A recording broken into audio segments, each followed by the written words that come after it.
person, if a couple is saved, a man and a woman, they're both saved, they both love the Lord, and they're both living for God, they're both in the Bible, they both pray, they're both concerned about souls, does that mean they'll never have a quarrel? No. But they're saved, but they're born again. Still got our flesh. We still got our flesh. And so our flesh is what causes quarrels. And our flesh is our faults, basically. Yes. What is quarrels? Arguing with each other. Oh. That's a quarrel. Bickering. So, married couples who live for the Lord, they can quarrel. But hopefully it doesn't go on for too long. And then they can smooch and make up.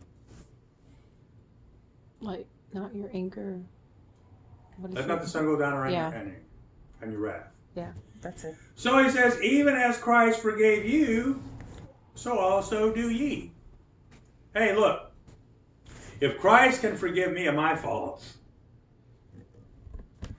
then I should be able to forgive other people their faults. Amen. 14. And above all these things, put on charity. What is charity? The love of God.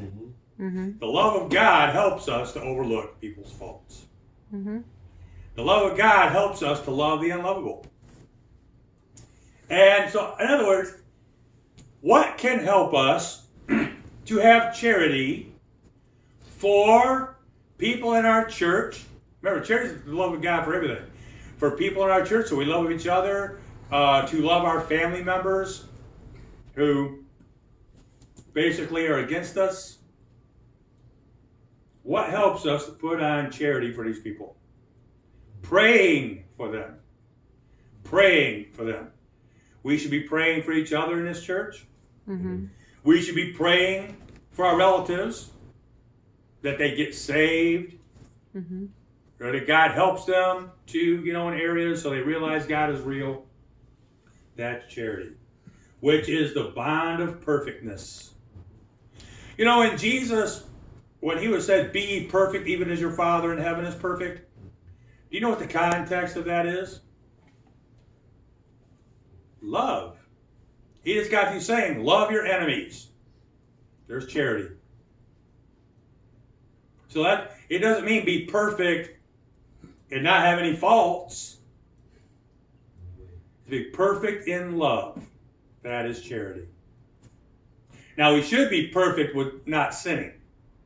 Okay? Don't get me wrong. I believe in sinless perfection there. We shouldn't be fornicators. We shouldn't be adulterers. We shouldn't be effeminate. We shouldn't be homos. We shouldn't be drunkards. We shouldn't be liars. We shouldn't be covetous. We shouldn't be revilers or extortioners or into witchcraft. That's what we should be sinlessly perfected. Right there. We shouldn't be in that.